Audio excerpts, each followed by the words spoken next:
Alright, so that's my journaling. I'm working on some content right now. So I got a little bit of everything kind of out there. Trying to explain a little bit of everything. All at once, all together. And I'm missing 30 videos from YouTube I've uploaded. And my videos can't be over 15 minutes. And the last video I've made has been exceeding 30 minutes. So this I'm going to try to keep them kind of quick. First, I just want to mention that, there's no archaeology in North America being represented by the people whose ancestors left these things. There's no point of view. There's no language applied to it. There's no culture applied to it. And the people embellish and appropriate things that the ancestors have left behind. And without that, there should be no collecting, there should be no sharing, there should be no museums on this continent without proper representation. That is important because collectors are not doing any favors, museums are not doing any favors, history definitely hasn't done any favors.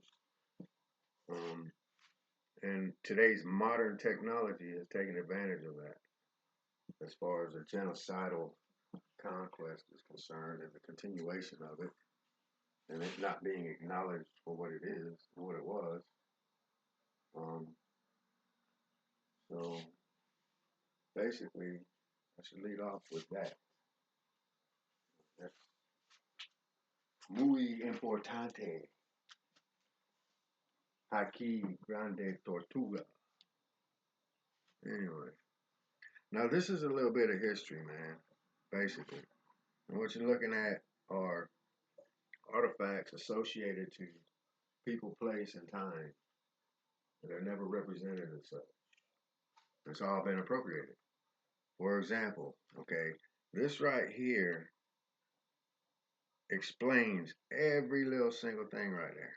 These are names for these places. So we can start off with Anwarakawa. That's the great turtle. That's this entire continent, and then some. Um, then we'll go to Osaninka.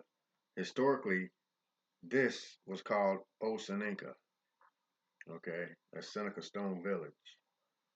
Now, it has also been referred to as Casqui, which means the noble people. Proper language would be Royena. That's our language for noble people, same people, mixed somewhat. And they're called Royena. The noble people, that's our word. The Age Soda is leatherwood. That's right here.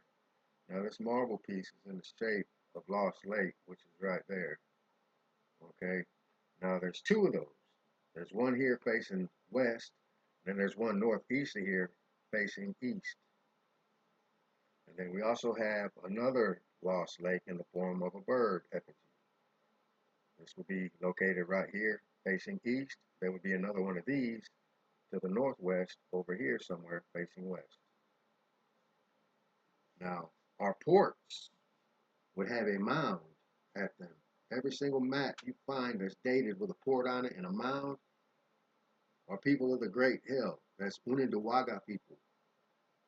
Okay, that's people of the Great Hill.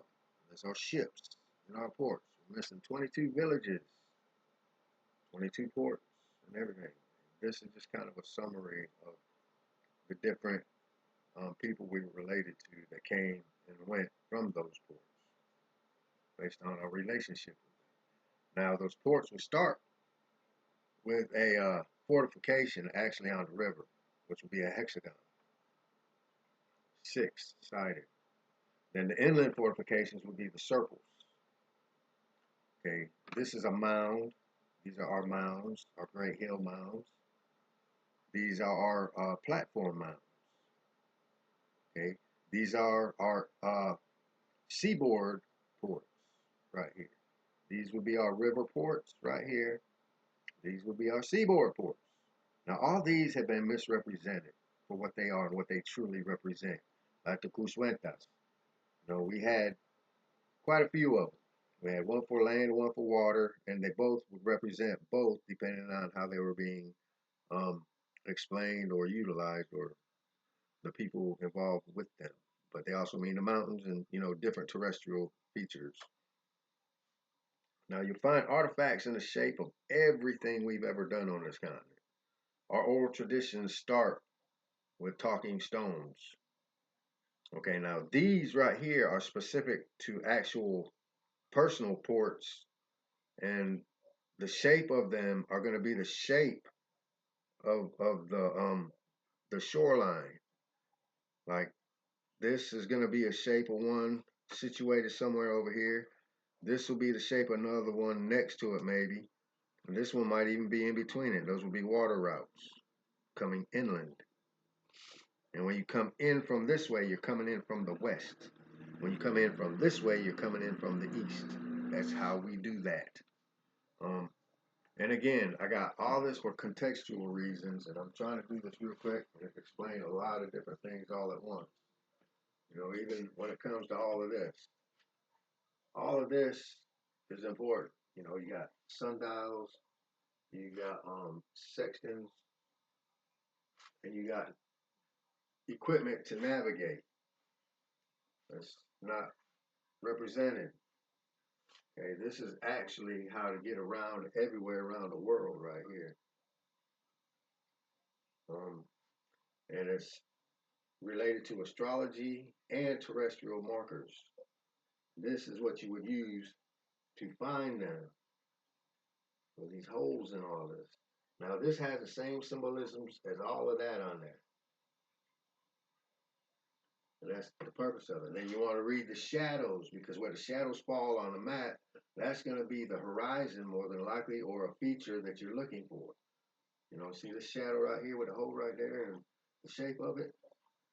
That's that piece right there, physically. That's the shadow, and that's what it would look like if you were looking at it. And then depending on how you hold this is how you read it based on the symbolisms associated to it that you follow. This will more than likely be mostly shadow. And it's also used for navigation with the hole in it, so that you can find this place, which is right here. Um, this right here is calibrated the way it should be. This would be here, and this would be New York. And this that I made right here is facing north, and all this is accurate the way it's facing now. This would be the shoreline. Up under it is going to be the cave systems, and there's a whole lot more to explain. Again, I started out right here at the motel just picking up these marble pieces. It was marble, I picked it up. And I picked up everything in the shape of the marble pieces that I was finding from different materials, such as that and that. Shape and symbolism and context, where you're finding these things. Right here is where I found this stuff. Now this, this, and that are all the same thing. It tells the story of a giant octopus. One of the stories. That's the main story. This one tells the story of the cave bear and the bear attack in the Midwest. And there's a couple bear attacks. There's polar bear and all that. There's all kinds of stories and all this. And it started with our stones and then our sacred trees. Welcome to the Wood Edge keeps the same story as all of these, only in the forms of bows, arrows, and some that were just designated for that may have been utilized for other things. But some of them you have to hold like this, twist and read, and follow the shadow and the grain and the way they, work the wood down. This I found here. I pulled it out of the ground. It was about 6-7 foot down next to the creek bed. This was an addle. And some of these were just, hasps for like another addle that would have had to insert one of the ends. And they were also arranged when together, just like this. which when arranged like this is basically a map on how to come in and what ports to go through and what ports you can't go through. This is also another example of pocket soda level with Lost Lake. Now, Gargosa False Faith Society were some of our leading people, and they were astrologers, artists, shipbuilders, masons, and carpenters. You know, call them shaman, call them whatever you want. I mean, it's not just that. Medicine man, I mean, we had all the same everything, technology, by the time anyone got here anyway. This was the first United Nations.